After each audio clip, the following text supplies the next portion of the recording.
చివరి మాటను మనం ధ్యానం చేసుకుందాము. యేసుక్రీస్తు వారు సిలువలో పలికినటువంటి 7వ మాటను మనం ధ్యానం చేసుకుందాము. లూకాసు వార్త 23వ అధ్యాయము 46వ వచనాన్ని చదివినట్లయితే యేసు పలికినటువంటి చివరి మాటను మనం ఒకసారి చూద్దామండి. అప్పుడు యేసు గొప్ప శబ్దంతో కేక వేసి, తండ్రి, నీ చేతికి నా ఆత్మను అప్పగించుకుంటున్నానన్ను. ఆయన ఇలాగు చెప్పి ప్రాణము విడిచెను. దేవుడు అంటండి ఏం చేశాడంటండి, తన ఆత్మను తన తండ్రి చేతికి అప్పగించుకున్నాడు. అప్పగించడం అంటే ఏమిటండి? తన ఆత్మను తండ్రికి అప్పగించడం అంటే ఏమిటి? ఒక సమర్పణ కలిగినటువంటి మాట. ఇది ఒక బిగ్గరమైనటువంటి గొప్ప త్యాగంతో కూడినటువంటి మాట. వేదనతో కూడినటువంటి వాటమి ఎంత మాత్రము కూడా కాదు. విజయంతో కూడినటువంటి సంపూర్ణ విశ్వాస సమర్పణతో కూడినటువంటి ప్రకటన. ఆయన ప్రాణము తీసుకోలేదండి. ఆయన ఏం చేశాడండి? తన ఆత్మను దేవునికి, తండ్రి అయిన దేవునికి అప్పగించాడు. తండ్రి, ఇది సంబంధంతో చేసినటువంటి పిలుపు. తండ్రి అనే మాటకు తండ్రి కుమారుని మధ్యనటువంటి సంబంధాన్ని తెలియపరుస్తుంది. యేసు బాధలో ఉన్నప్పటికీ కూడా తండ్రితో ఉన్న సంబంధం ఎంత మాత్రము కూడా కోల్పోలేదు. సంబంధాన్ని దేవుడు యేసుక్రీస్తు వారు ఎప్పటికీ కూడా విడిచిపెట్టలేదు. ప్రభువు 4 మాటలు ఏమని పిలిచాడండి? నా దేవా, నా దేవా అని పిలిచాడు. 7వ మాట వచ్చేసరికి తండ్రి అని, మొదటి మాటలో తండ్రి అని పిలిచాడు, చివరి మాటలో కూడా తండ్రి అని పిలిచాడు.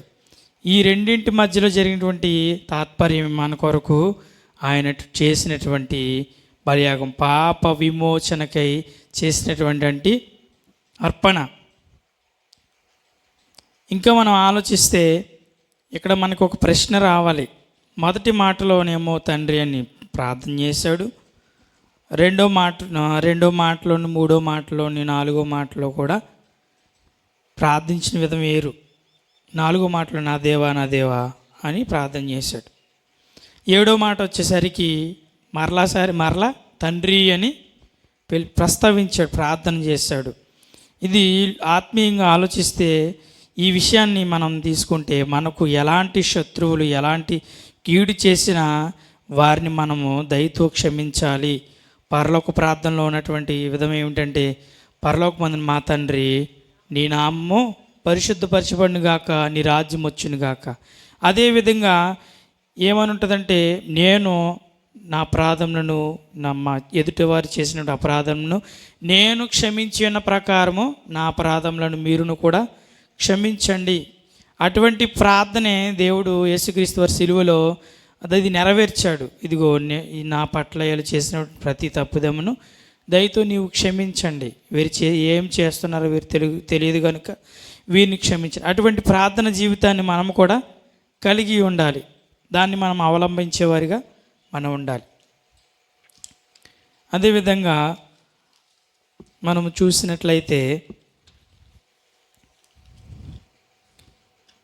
4వ మాటలో దేవా దేవా నన్ను ఎందుకు విడిచిపెట్టుతావని ప్రార్థించిన, అది పాపంతో నిండినటువంటి పరిస్థితి కనుక ఆయన దేవా దేవా అని ప్రార్థన చేసి, దేవుడు విడిచిపెట్టాడు కనుక నా దేవా నువ్వు నా చెయ్యి ఎందుకు విడిచిపెట్టావు అని ప్రార్థన చేశాడు.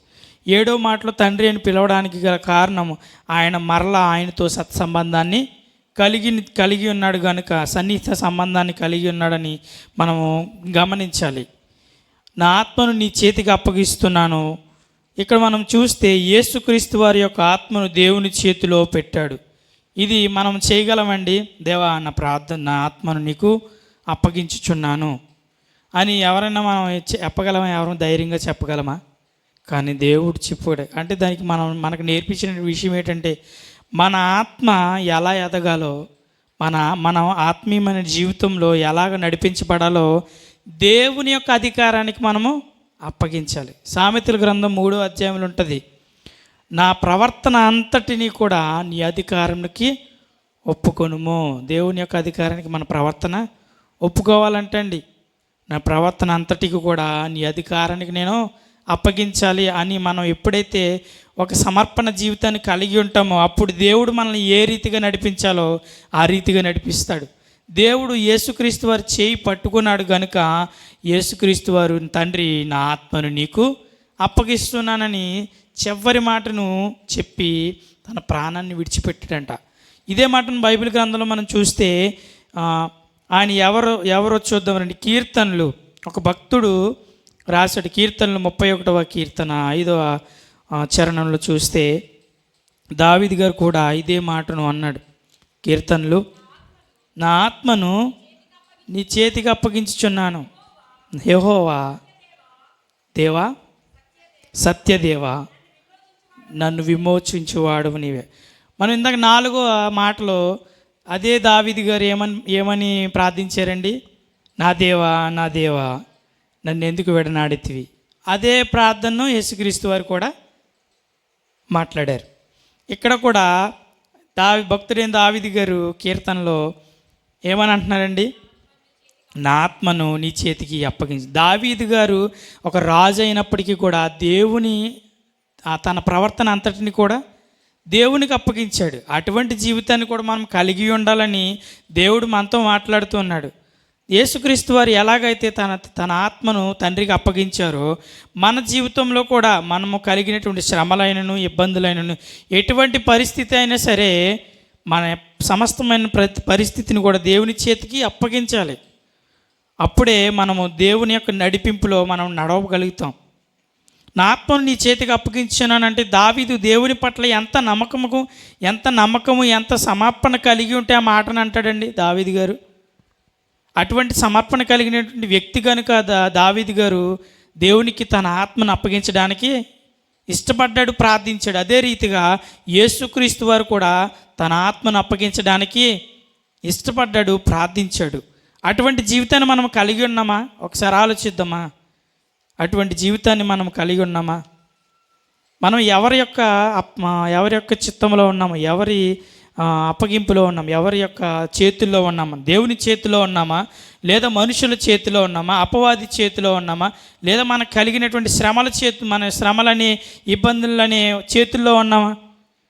ఒకసారి ఆలోచిస్తే దేవునికి మనం సమస్తం అప్పగించబడితే సమస్తము చూచుకునేవాడు ఆయనే.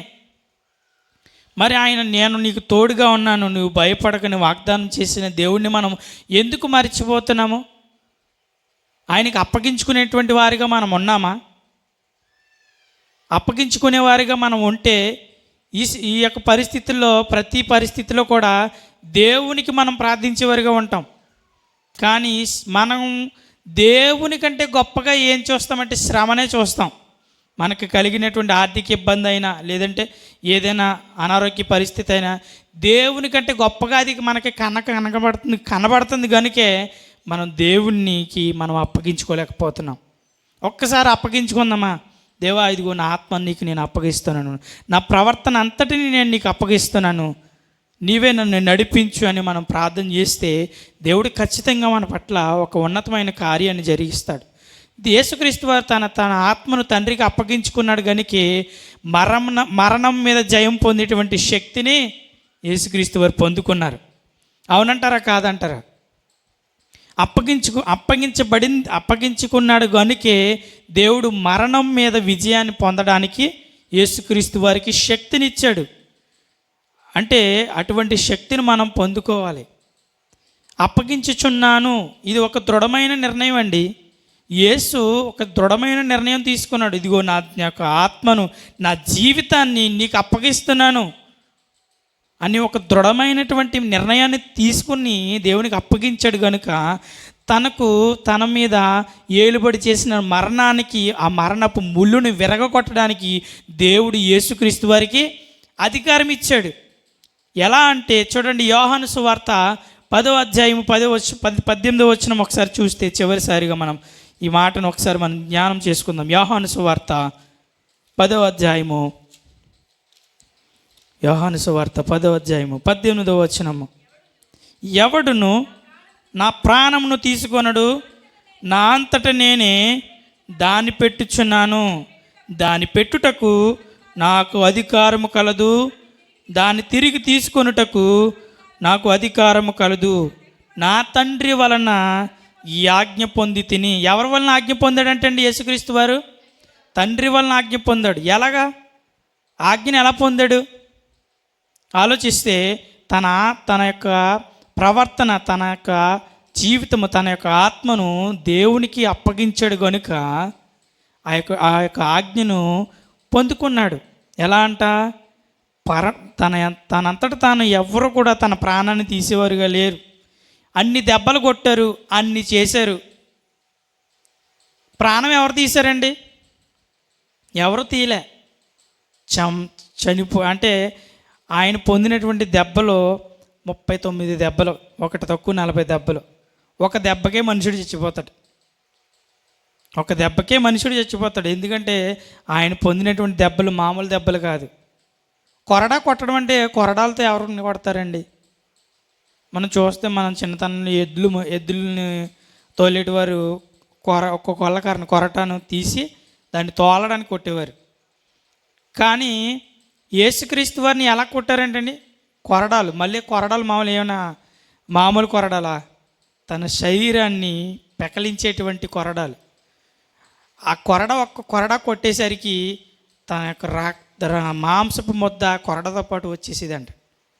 మరి అటువంటి గాయము, అటువంటి బాధను అనుభవించాడు. ఎవరి కోసం అనుభవించాడు? మన కోసమే కదా. మరి మనం ఏం చేస్తున్నాం? దేవుడు సమస్తము కూడా తండ్రికి అప్పగించుకున్నాడు. మరి మనం దేవునికి అప్పగించుకుంటున్నామా? మన జీవితాన్ని కానీ, మన ఆత్మను కానీ, మన ప్రవర్తన కానీ ఆయన అధికారానికి మనం అప్పగిస్తున్నామా? లేదు.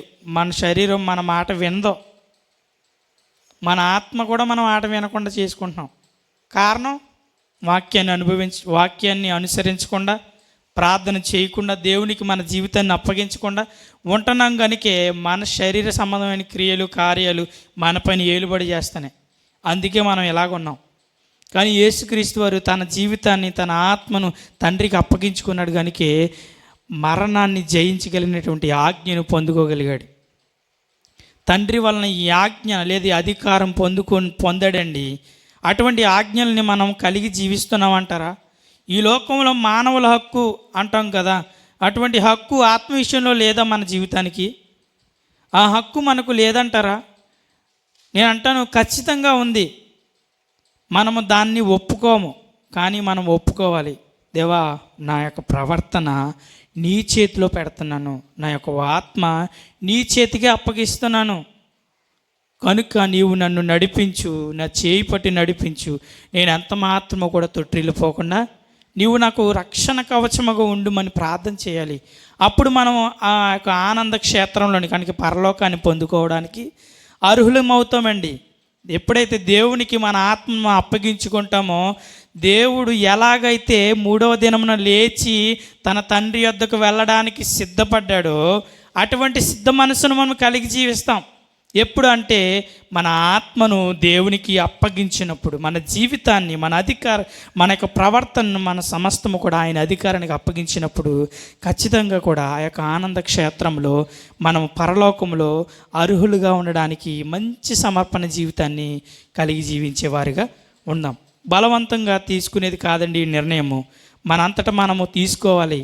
ఎలా అంటే దేవుడు యేసుక్రీస్తు వారు తెలియపరిచారు, ఇదిగో నేను నా తండ్రికి నా ఆత్మను అప్పగించాను కనుక మీరును కూడా జీవించినటువంటి దినములన్నీ కూడా దేవుని యందు భయభక్తులు కలిగి, అనగా దేవుని వాక్యాన్ని అనుసరించి ఆయన ప్రేమను మనం తెలుసుకొని, ఇదిగో సర్వలోకాన్ని ప్రేమించినటువంటి దేవుణ్ణి మనం ఎరిగి ఉన్నాం కనుక, అటువంటి దేవుని మనం కలిగి ఉన్నాం కనుక, అటువంటి రక్షణను మనం కలిగి ఉన్నాం కనుక, దేవుని అంగీకరించిన వారు మనము మన ఆత్మను ఆయనకు అప్పగించి సంపూర్ణమైన సమర్పణ జీవితాన్ని కలిగి ఆయనతో నిబంధన జనులుగా తీర్చబడాలి.